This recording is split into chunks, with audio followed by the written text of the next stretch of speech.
Here is Will, the Kid Chope. Being away from my family for 13 months was, it was arguably the toughest fight of my life, and the toughest fight I didn't have to throw a punch.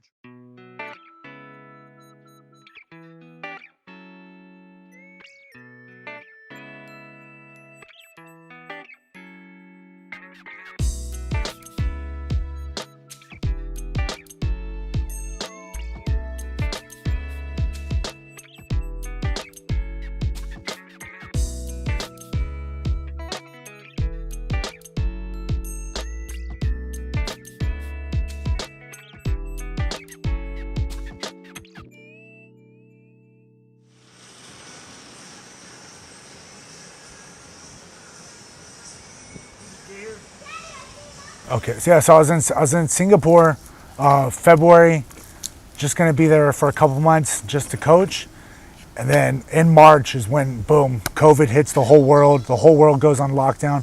Singapore gets really strict. It was kind of overwhelming at first, but I'm always been the kind of like no worries kind of guy, and I thought, it'll be over next week. It'll be over next week. Next week come, the next week came, and then the next week came, and it wasn't ending. So it was a little bit scary. And all the other countries around Asia locked down, and I was like, I don't know if I'm gonna go back to Thailand, if I was gonna be able to go back, and I wasn't able to go back for over a year. So yeah, that sucked.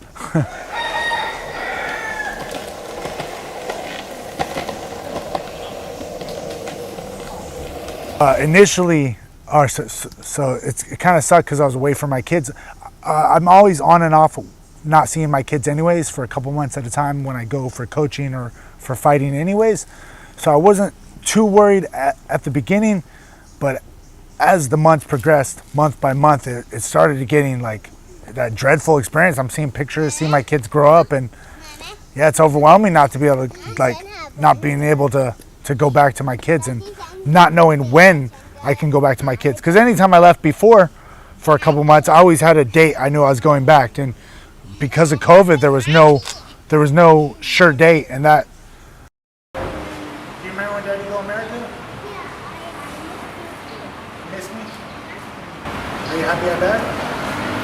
You want to go? You want to go with me, right? Even when I want to go for my fights or go to Phuket, she's always complaining, wants to go with me. Want to go, right? Yeah, so one thing we do are my two boys, Adonis and Major, they're with the grandparents, so she really misses them too. She wants us all to go back and go see them. You can tell them, you can tell the camera. Huh? Miss Adonis. She's like, I miss Dawn and Miss Major. Yeah, that's one thing we haven't really been able to see my boys in, because the grandparents, they don't want to drive the law in because of COVID, so we're dealing with that right now. Sorry, she's. What? Yeah, so she's with me always at the gym, training with me, doing fitness, climbing the ropes, lifting weights. Huh?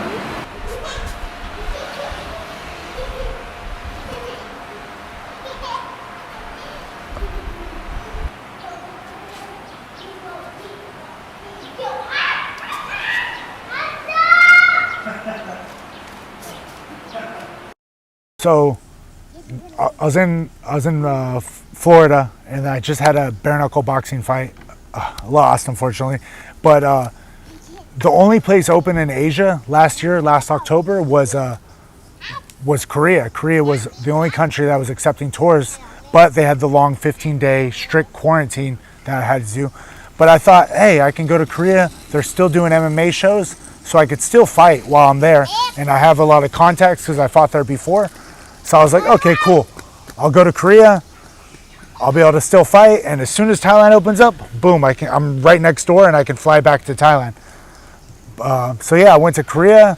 Korea was it was bittersweet. Had great MMA training. I had one fight. I lost by a decision, which I had right after quarantine. But I had really great training, great food, but it was super strict. It was similar to Singapore in that respect. It was just so strict. It was so safe, but you weren't able to like live your life really, and there was just a lot of restrictions on everything. A lot of things were closed down, but I only got a 90-day visa to stay in Korea, and towards the end of those 90 days, I was trying to extend my visa and maybe get some extensions because of COVID, because my family was in Thailand, but unfortunately they didn't let me, and I had no choice but to fly back to America because Thailand still wasn't open at that time. So yeah, it kind of sucked. So January this year, January 2021, I had to fly back to America again, but it was not as bad because I knew this time that Thailand was loosening restrictions, and we had a date that Thailand was going to allow tourists to come back with a stamp on entry. So I went back knowing that it was only going to be temporary, and that was because I knew it was going to be temporary. It was like it was much more. I had a much better experience being back in America, and I spent the whole time in Idaho. It was winter. It was my first real winter in decades. Yeah, and yeah, it was great. I got to see all my family because before, when I was in America, I split my time between Florida, and I was going all over because I was still trying to work and fight and do stuff and make money. But this time it was just all family, and it was pretty awesome. Got to reconnect with all my cousins and my parents, and yeah, I got to experience snowboarding for the first time, which I absolutely fell in love with. Went almost every day for like a month. And yeah, it was great. Had a great time.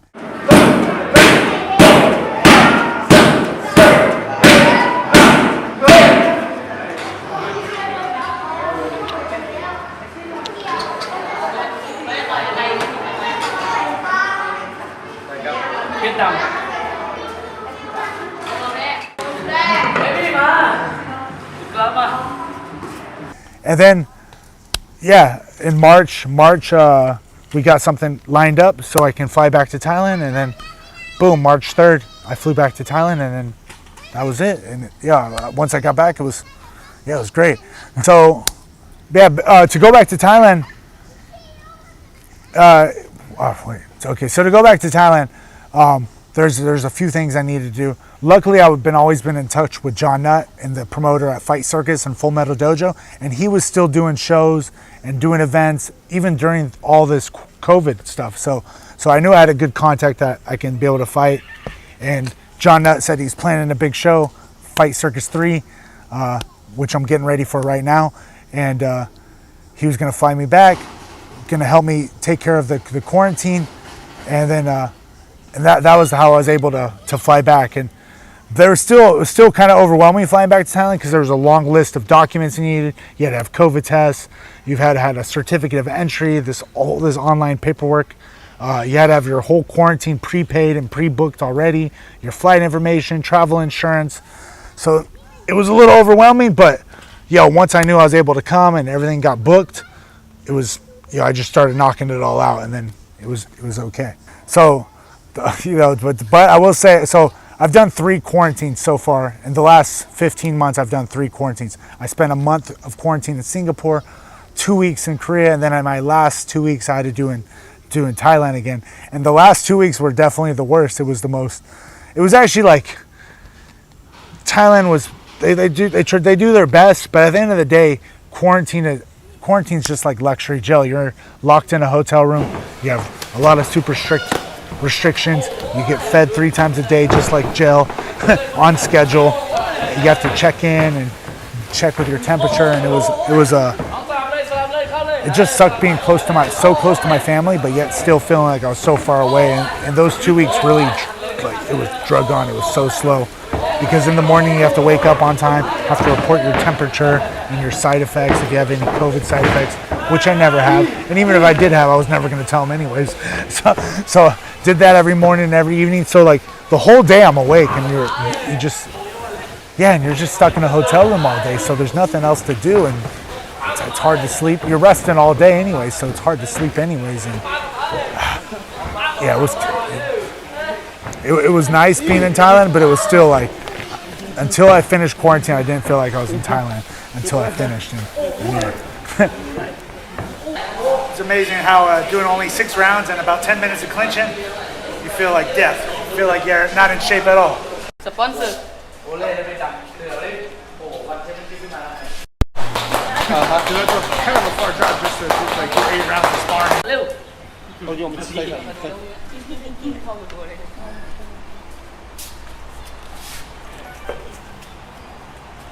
Yeah, so March 18th, my last day of quarantine, I got out right at 12. My wife drove up from Hua Hin, yeah, she came and picked me up.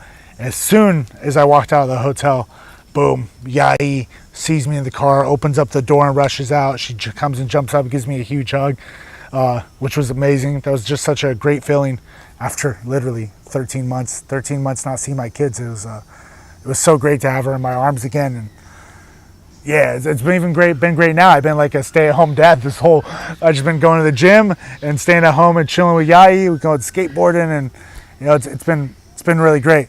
And then see my wife after so long. It's definitely put the whole COVID has definitely put a huge tension on the relationship, just not knowing where money's coming from. And also, people always thought my life was unstable because anyways, fighting is unstable, but for me, it's never been unstable. I've always had fights, but during COVID, it's made it really, really hard. And it's definitely, being so far apart, it's definitely had its tension. But once we see each other again, it was like, we just, like we left off like we never, what's the word? When seeing her again, it was like nothing. We never missed a step. It was just like, I just saw you yesterday. And then everything was back to normal. Okay, guys. So something interesting about Fight Circus is this, and I have 123 professional fights, Muay Thai, left way, everything. But John Nutt's like, you're gonna do something you've never done before. I'm like, yeah, whatever. And he's like, fight 2 people at the same time, which I'm like, all right. I'm getting paid, right? I'm like, all right, we're getting paid, so I'm down to do it. But it's still kind of crazy. It's definitely. I'd rather fight left way. I'd rather fight bare knuckle with headbutts than kind of do this, because I've now tried it out doing sparring 2 versus 1, and it's a nightmare. It's really, really hard. Yeah, I don't know. I'm not really I'm looking forward to it to get it over with, but I'm not really looking forward to it at the same time. But regardless, it should be fun. It's going to be another experience, another check mark in that list that I didn't even know this was on my bucket list, but I guess it was. So yeah, looking forward to it. Well, yeah, so there's been, there are a couple of really important things about COVID. COVID has definitely taught everybody lessons. Some people, even for me, learn how to be real minimalistic. You learn what's important in life and what matters, and the only thing now that matters is just my family and my livelihood. Like, can I be around my family? Like, that's the only thing that matters to me now, and also just being able to make a living so I can support my family. And it's definitely highlights what's important in life. You always know what's important in general, but being away from family so long and just having so many different stresses and so much uncertainty that COVID has brought, there's some things that always remain the same. And I don't know if that made sense. I kind of like rambling. But I'm gonna restart. Definitely family is the most important, and it's always the most important, but COVID has really just highlighted that. It's definitely delayed gratification, a lesson that I didn't want to learn, but COVID has definitely taught it anyways. Just when you're not seeing your family or seeing people you love for so long, it's like, and not knowing when you're going to see them, you have a huge lesson in delayed gratification, and it's good and it's bad. I don't want to do it again. I have the lesson now. I feel like I'm an expert at it. But yeah.